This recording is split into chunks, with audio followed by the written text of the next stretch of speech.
जय हिंद। नमस्कार दोस्तों, स्वागत है आप सभी का आपकी अपनी YouTube फैमिली ITI मैकेनिकल गुरु में। दोस्तों, आज का हमारा टॉपिक है ड्रिल। तो हम पढ़ेंगे ड्रिल के बारे में और उसके प्रकार के बारे में। तो चलिए शुरू करते हैं। अब बात करते हैं ड्रिल क्या होता है। तो जब भी हम किसी धातु में सुराख करते हैं तो जो सुराख करने के लिए औजार प्रयोग करते हैं उसे हम ड्रिल कहते हैं, और यह जो पूरी प्रक्रिया होती है उसे हम ड्रिलिंग कहते हैं। अब बात आती है ड्रिल की धातु की। तो जो ड्रिल होते हैं वो प्रायः हाई कार्बन स्टील के बने होते हैं या हाई स्पीड स्टील के भी बने होते हैं। अब दोस्तों, यहाँ पे दोनों के क्यों बने होते हैं? क्योंकि जो मुलायम धातुओं के लिए होते हैं तो हाई कार्बन स्टील के ड्रिल प्रयोग किए जाते हैं, और जो कठोर धातुएं होती हैं उनके लिए हाई स्पीड स्टील के ड्रिल प्रयोग किए जाते हैं। अब यदि हमें हाई कार्बन स्टील पर ड्रिल करना है, हाई कार्बन स्टील धातु पर ड्रिल करना है, तो उसके लिए हमें हाई स्पीड स्टील का प्रयोग ड्रिल करने होंगे। अब दोस्तों, बात आती है ड्रिल के प्रकार की। तो ये जो मुख्यतः बनावट के आधार पर ये मुख्यतः 3 प्रकार के होते हैं। एक तो होते हैं चपटे या फ्लैट ड्रिल, दूसरे होते हैं सीधे फ्लूटेड ड्रिल, और तीसरे होते हैं ट्विस्ट फ्लूटेड ड्रिल। चलिए अब हम इन्हें विस्तार से समझ लेते हैं। अब बात करते हैं हम फ्लैट ड्रिल के बारे में। हिंदी में इसे बोलते हैं चपटा ड्रिल।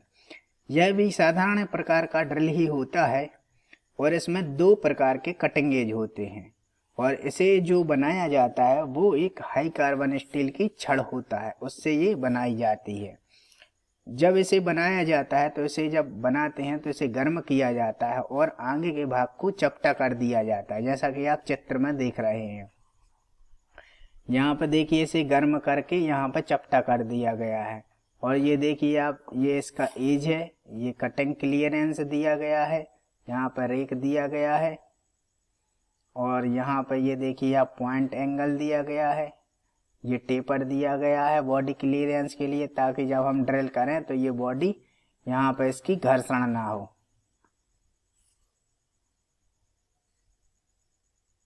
अब बात करते हैं फ्लैट ड्रिल के क्लियरेंस एंगल के बारे में। तो जो इसके कटिंग एज का क्लियरेंस कोण होता है वो 3 डिग्री से 8 डिग्री तक रखा जाता है, और जब इसका पॉइंट बन जाता है तो उसको हीट ट्रीटमेंट करके हार्ड एवं टेम्पर कर देते हैं, और कटिंग एज को एक दूसरे के विपरीत रखा जाता है, जिससे कि जब ये क्लॉकवाइज घूमे तो ये एक साथ कटिंग प्रक्रिया करे। और फ्लैट ड्रिल का आजकल उपयोग जो कारपेंटर होते हैं वो करते हैं। और इसको बनाया कैसे जाता है? इसको जब वो बनाते हैं तो एक जो कील होती है उसको चपटा करके और गर्म करके वो बना देते हैं, और इसका जो उपयोग करते हैं तो वो हाथ द्वारा ही किया जाता है, मशीन से इसका उपयोग नहीं किया जाता है। अब बात करते हैं हमारे अगले ड्रिल की, जो है स्ट्रेट फ्लूटेड ड्रिल। ये ड्रिल इसे हम चित्र की सहायता से समझ लेते हैं। जैसा कि दोस्तों आप चित्र में देख रहे हैं, ये है एक स्ट्रेट फ्लूटेड ड्रिल। इस ड्रिल की जो बॉडी होती है, इसमें ड्रिल अक्ष के समांतर और विपरीत स्थिति में 2 सीधे ग्रूव कटे होते हैं या फ्लूट बने होते हैं। इसका उपयोग मुख्यतः हम सॉफ्ट मटेरियल की धातुएं जैसे तांबा है, पीतल है, कांसा है, ऐसी सॉफ्ट धातुओं को शीट मेटल में तथा कास्टिंग के कोर में जब हम ड्रिल करते हैं तो उसके लिए किया जाता है। और इस प्रकार की जो ड्रिल होती है उसमें जो इसके जो कटिंग करता है ये, तो वो जो मटेरियल निकलता है कटिंग का वो बाहर नहीं आ पाता है, तो ये ड्रिल गर्म होती है।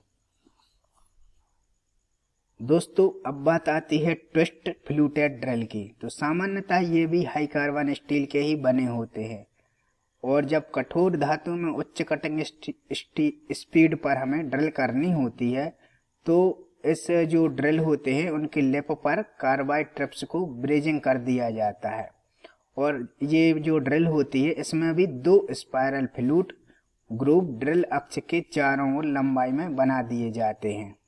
जो हमारी हार्ड धातुएं होती हैं उन पर जब हम छिद्र करते हैं तो जब उन्हें परिशुद्धता की अत्यधिक आवश्यकता होती है तब हम इस ट्विस्ट ड्रिल का प्रयोग करते हैं। और ये मुख्यतः दो, जैसा कि आप ये चित्र में देख रहे हैं, ये दो प्रकार की शंकों में पाई जाती हैं। ये जो पहली देख रहे हैं आप, ये पैरेलल शंक ट्विस्ट ड्रिल है, और ये जो आप दूसरी देख रहे हैं ये टेपर शंक ट्विस्ट ड्रिल है। ये जो पैरेलल शंक ट्विस्ट ड्रिल होती है ये 13 mm से नीचे की साइजों में पाई जाती है, अर्थात जब हमें 13 mm से कम का साइज का छिद्र करना होता है तो ये पैरेलल शंक ट्विस्ट ड्रिल का उपयोग किया जाता है, और जब हमें 13 mm से अधिक का होल करना होता है तो हम टेपर शंक ट्विस्ट ड्रिल का उपयोग करते हैं।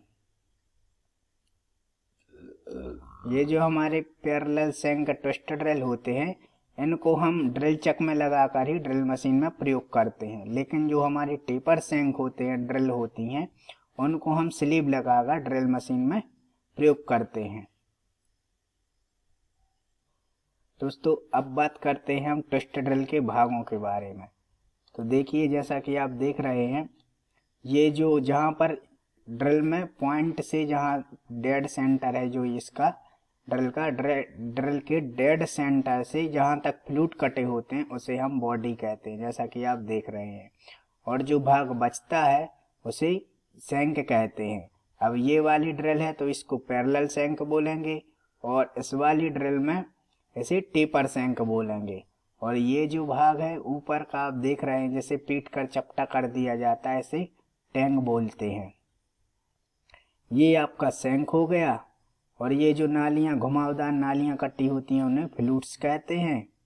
और ये यहाँ पे इसका जो डायमीटर है वो टेपर में थोड़ा कम होता जाता है।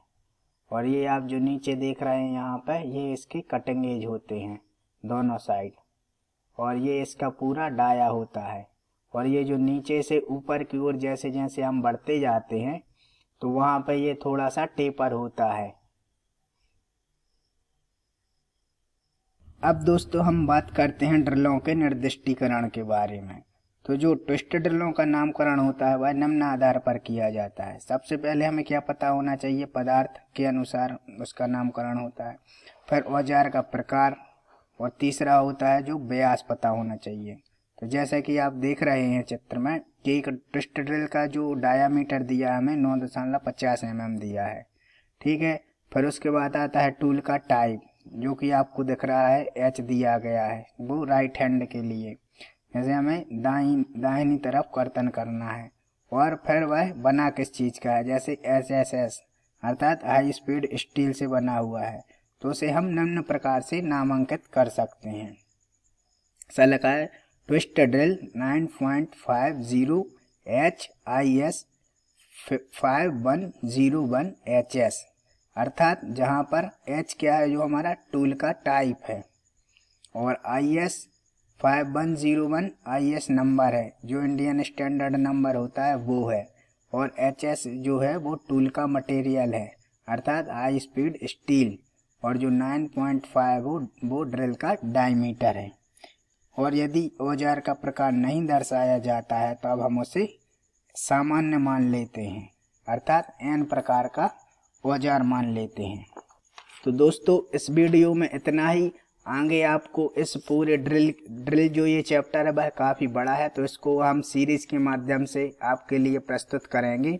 तो आगे आने वाली वीडियो आप देखते रहिए, और यदि आपने अभी तक हमारा टेलीग्राम चैनल ज्वाइन नहीं किया है तो उसे ज्वाइन कीजिए, और अपने दोस्तों को भी ये वीडियो शेयर करें। यह ITI का बहुत ही महत्वपूर्ण चैप्टर है, और एक वीडियो में इसे कंप्लीट कर पाना असंभव था, इसलिए इसकी सीरीज लाई जा रही है। तो इसकी एक प्लेलिस्ट बनाई जाएगी, इसलिए आप उसमें उसको देख लें। यदि आप इस चैनल पर नए हैं तो हमारे चैनल को सब्सक्राइब कर हमें सहयोग प्रदान कर सकते हैं। जय हिंद, वंदे मातरम, भारत माता की जय।